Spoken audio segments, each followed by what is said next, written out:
आज की तारीख में जिस तरीके से पूरा शासन प्रशासन तंत्र उनकी तैयारियों में लगा हुआ है, जाएं जितना खर्च पार्टी की तरफ से भी, अगर मान लीजिए सरकार, अगर मैं नहीं भी मानता हूं, अगर पार्टी अगर इतना खर्च कर रही है तो मैं चाहता हूं कि भाई प्राथमिकता आप तय करें कि क्या आपकी प्राथमिकता आज की तारीख में एक मंत्री का स्वागत करने की होनी चाहिए, या जो बाढ़ से प्रभावित हैं, जिनके पास आज की तारीख में रहने के लिए नहीं है, खाने के लिए नहीं है, सोने के लिए नहीं है, कि आपकी प्राथमिकता वो बिहार के लोग होने चाहिए या एक मंत्री होना चाहिए। पूरी पार्टी ने अपनी ताकत झोंक दी है। आप बैनर, होर्डिंग, पोस्टर देखिए। क्या आज की तारीख में ये जश्न मनाने का माहौल है? क्या आज की तारीख में ये स्वागत करवाने का माहौल है? भैया, जिस तरीके से बाढ़ में लोग प्रभावित हो रहे हैं, आप जाइए ना, आप उनसे मिलिए, आप दौरा कीजिए पूरे प्रदेश का, आप जाइए, आप लोगों के पास जाइए, आप उनसे पूछिए कि भाई उनको किस तरीके की कठिनाइयों का सामना करना पड़ रहा है। बट कहीं ना कहीं सरकार की भी प्राथमिकता इसमें से दिखती है और पार्टी की भी प्राथमिकता दिखती है कि कैसे अपना वर्चस्व, और किसको दिखा रहे हैं आप ये स्वागत करके। आपके स्वागत से ना लोक जनशक्ति पार्टी को कोई फर्क पड़ता है, ना मुझे लगता है राजद को भी नहीं पड़ेगा, कांग्रेस को भी नहीं पड़ेगा, भाजपा को भी नहीं पड़ेगा। आप किसको अपनी ताकत दिखा रहे हैं इस स्वागत से?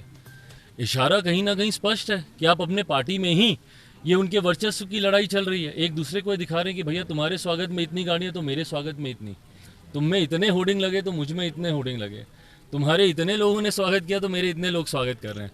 तो ये वर्चस्व की लड़ाई जो इनकी पार्टी में चल रही है, उसमें कहीं ना कहीं जनता पिस रही है। ये चिंता का विषय है। एक आखिरी सवाल है कि क्या लगता है जो आपके पास बंगला है 12 में स्वर्गीय रामविलास पासवान जी के नाम पे, उसमें भी सियासत चल रही है क्या? आरसीपी सिंह को अलॉट करना और आपको लगातार प्रेशर दिया जा रहा है कि आप खाली करें उसको? भाई मुझे एक नोटिस ज़रूर इसका मिला था जब मेरे नेता आदरणीय रामविलास पासवान जी का जब निधन हुआ था। उसके बाद मुझे इस बात को लेकर कोई जानकारी नहीं है। बट बहरहाल मुझे इसमें कोई दिक्कत नहीं है। जो चीज़ के लिए मैं एलिजिबल होऊंगा वही मुझे मिले। मुझे ऑल्टरनेटिव जैसे ही व्यवस्था मेरी हो जाती है, मुझे कोई दिक्कत नहीं है। इसको लेकर ना मैं इसको कोई राजनीतिक मुद्दा बनाना चाहता हूँ और ना ही मैं चाहता हूँ। देखिए, मेरी ऐसी कोई ख्वाहिश नहीं है। मैं भी पेपर में पढ़ रहा हूँ, ये यहाँ पे भी उनका घर है और मुझे लगता है कि बरखी हम लोग जहाँ पर उनकी कर्मभूमि रही है, जहाँ पर उनकी जन्मभूमि रही है, वहीं पे ही इसको मनाया जाएगा।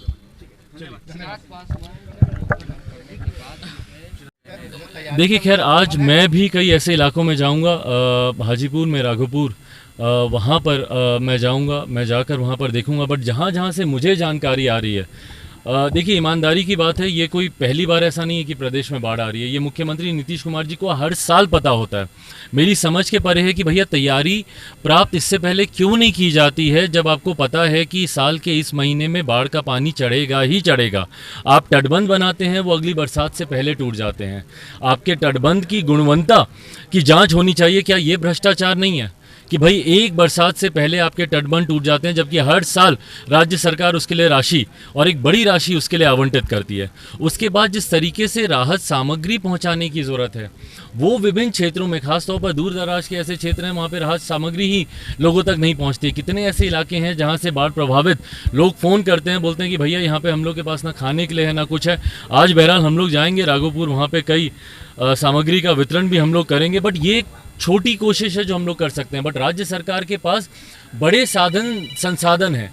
वो चाहे तो इसको व्यापक मायने में, व्यापक पैमाने पर वो इसका बंदोबस्त कर सकते हैं। कई ऐसे इलाके हैं जहां पर पानी हदों को पार कर चुका है, बट उसके बाद भी उनको बाढ़ प्रभावित उनको घोषित नहीं किया गया। तो जब तक आप उनको घोषित नहीं करेंगे, उस तरीके से प्रशासन या शासन तंत्र उस पर काम नहीं करेगा, या उस तरीके से उनको राहत उनको नहीं मिलेगी।